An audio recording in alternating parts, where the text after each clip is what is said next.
만약 이 우주가 단순히 차갑고 텅 빈 공간이 아니라 거대한 의지를 가진 하나의 살아있는 존재라면 어떨까요?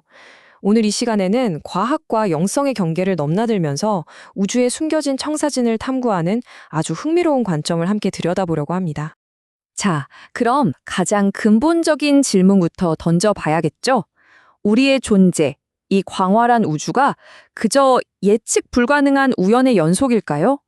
아니면 사실은 보이지 않는 손에 의해 정교하게 짜인 하나의 거대한 운명일까요? 첫 번째 단서부터 한번 같이 찾아보죠. 이 관점은요, 우주의 의지를 증명하려고 굳이 멀리 갈 필요가 없다고 말합니다. 바로 우리를 둘러싼 이 자연, 그 자체에 설계의 증거들이 아주 교묘하게 숨겨져 있다는 거죠. 한번 생각해 보세요. 저 웅장한 히말라야 산맥이 지금의 모습을 갖추기까지 수억 년이라는 어마어마한 시간이 걸렸습니다. 이 관점은 이걸 단순한 지질학적 현상으로만 보지 않아요. 오히려 마치 한 명의 예술가가 완벽한 작품을 빚어내려고 오랜 시간 공을 들이는 것처럼 우주가 엄청난 인내심을 가지고 생명이 살기에 가장 완벽한 환경을 만들어낸 과정이라고 해석하는 거죠. 우리 지구도 마찬가지예요. 인류 문명에 없어서는 안 될 철, 다이아몬드, 또 요즘엔 리튬 같은 자원들이 있잖아요. 이런 것들이 마치 누군가 일부러 가져다 놓은 것처럼 딱 우리가 채굴할 수 있는 곳에 필요한 만큼만 정확하게 존재한다는 겁니다. 이게 과연 그냥 우연일까요? 아니면 우리를 위해 준비된 선물일까요? 이 관점에서는 이게 바로 우리를 위해 준비된 거라고 보는 거죠. 그러니까 이런 증거들을 다 종합해보면 이 관점의 핵심 주장에 도달하게 됩니다. 바로 자연 속에는 숨겨진 의지, 즉 신의 사랑이 깃들어 있다는 거예요. 이 우주가 차갑고 무의미한 공간이 아니라 우리를 향한 따뜻한 의도와 사랑으로 가득 찬 거대한 에너지장이라는 뜻이죠. 자, 그럼 이 의지라는 게 대체 언제부터 있었던 걸까요? 이 질문에 답하려면 모든 것의 시작, 바로 빅뱅으로 거슬러 올라가 봐야 합니다. 이 관점은 우리가 알던 빅뱅을 완전히 새롭게 해석하거든요. 보통 과학에서는 빅뱅을 물질과 에너지의 거대한 폭발로 설명하잖아요. 그런데 이 관점은 폭발이 일어나기 전에 이미 모든 생각과 사랑, 즉 의식이 존재했다고 말합니다.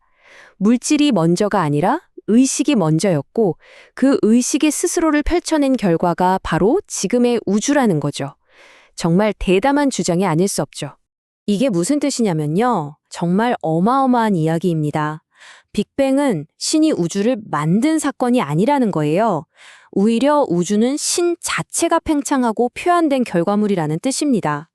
신이 저 바깥에서 우주를 창조한 게 아니라 이 우주가 바로 신의 몸이라는 것이죠. 그렇다면 이 관점에서 우리는 뭘까요? 저 멀리 빛나는 별, 길가의 작은 풀 한 포기, 그리고 지금 이 순간 제 이야기를 듣고 있는 여러분까지 우리 모두는 그 신성한 의식의 한 조각이고 본질적으로는 전부 같은 존재라는 이야기가 됩니다. 우주가 거대한 의식이고 우리가 그 일부라면 당연히 이런 질문이 떠오르죠. 아니, 그럼 우리가 이 거대한 우주랑 대화도 할 수 있다는 건가? 네, 이 관점에서는 그렇다고, 그것도 당연히 가능하다고 말합니다. 이 소통이라는 게 하늘에서 목소리가 들리고 그런 특별한 경험이라기보다는요, 훨씬 더 미묘하고 일상적인 형태로 일어납니다. 우리 마음속에 불현듯 떠오르는 영감이라든지 문득 스치는 직감, 혹은 꿈속에서 본 이미지 같은 것들이요, 사실은 이런 것들이 끊임없이 일어나고 있는 대화에 가깝다는 거죠. 바로 이 지점에서 정말 흥미로운 생각의 전환이 일어나는데요. 우리가 무언가에 대해 깊이 고민하고 연구하는 행위 자체가 바로 우주와의 대화라는 겁니다. 우리가 질문을 던지는 순간 우주는 답을 찾도록 우리를 돕는다는 거죠. 그러니까 과학자의 연구나 예술가의 창작 과정 전부가 일종의 신성한 협력인 셈입니다. 아니, 우리가 받는 영감이나 아이디어가 그럼 대체 어디서 오는 걸까요? 놀랍게도 현대 과학이 그 단서를 제공해 줍니다. 우리가 지금 눈으로 보고 관측할 수 있는 우주는요, 전체의 고작 5%에 불과합니다. 그럼 나머지 95%는 뭐냐? 정체를 알 수 없는 암흑 물질과 암흑 에너지로 채워져 있죠. 이 관점은 바로 그 미지의 영역이 정보의 원천일 수 있다고 제안하는 겁니다. 그러니까 우주의 그 95%가 그냥 텅 빈 공간이 아니라는 거예요.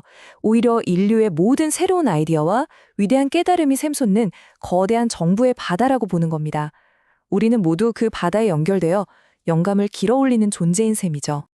자, 지금까지는 거대한 우주 얘기를 해봤잖아요. 이제부터는 가장 중요한 부분, 바로 나 자신에게로 초점을 한번 옮겨볼게요. 이 거대한 신성한 우주 속에서 나는 대체 어떤 존재일까요? 다시 한번 말씀드리지만 여기서 말하는 신은 저 하늘 어딘가에 따로 있는 어떤 존재가 아닙니다. 빅뱅 이후 팽창한 모든 것, 즉 생각과 사랑을 포함한 우주 전체가 바로 하나의 거대한 의식체, 즉 신이라는 거죠. 그렇다면 나라는 이 개인의 의식은 대체 뭘까요? 그건 우리가 스스로 만들어낸 게 아니고요. 거대한 우주의식이 스스로를 더 잘 경험하고 이해하기 위해 내보낸 수많은 파편 중 하나라는 겁니다. 우리는 각자 독특한 관점에서 이 우주를 경험하기 위해 이곳에 온 신성한 아바타인 셈이죠. 그러니까 중요한 건 우리가 신과 연결되려고 애쓸 필요가 없다는 거예요. 우리는 이미 태어날 때부터 그 전체의 일부로 완벽하게 연결되어 있습니다. 우리가 할 일은 그 사실을 잊지 않고 그저 깨닫는 것뿐입니다. 자, 그럼 만약 우리가 의식적인 우주 속의 신성한 파편이라면 우리 삶의 궁극적인 목적은 과연 뭘까요? 이 관점은 우리 삶을 하나의 게임에 비유하는데요. 근데 이게 무슨 이기고 지는 그런 게임이 아니고요. 벌을 주는 심판관도 없습니다. 그저 우주라는 거대한 의식의 조각들인 우리가 다양한 경험을 통해 배우고 성장하면서 함께 진화해 나가는 놀이터 같은 곳이죠. 그럼 이 게임의 최종 목표, 그러니까 우리 인생의 궁극적인 목적지는 어디일까요? 이 관점이 제시하는 답은 놀랍도록 단순하면서도 우리에게 아주 큰 힘을 줍니다. 이 게임의 목표는요, 부나 명예가 아니라 바로 지속적인 성장, 그 자체에 있다는 겁니다. 우주에 대해 그리고 자기 자신에 대해 더 깊이 알아갈수록 우리는 더 큰 전체와 연결되어 있다는 걸 느끼게 되잖아요. 바로 그 연결감을 깨닫는 과정에서 우리는 가장 근원적인 행복을 느끼게 된다는 것입니다. 우리가 항상 지금보다 더 나아지고 싶어 하고 더 많이 알고 싶어 하잖아요. 그게 절대 결점이 아니라는 거죠. 오히려 그것은 우리를 행복으로 이끄는 우리 안에 이미 내장된 신성한 나침반과도 같습니다. 우리의 목적을 성취하도록 설계된 바로 그 엔진인 셈이죠. 그래서 이 모든 이야기는 마지막에 이런 질문 하나를 우리 각자에게 던져줍니다. 만약 이 우주가 정말 우리와 대화하고 싶어하는 거대한 의식이고 우리 삶이 성장을 통해 행복을 찾아가는 게임이라면 여러분은 이 게임을 어떻게 플레이하시겠습니까? 그 선택은 온전히 여러분의 몫입니다.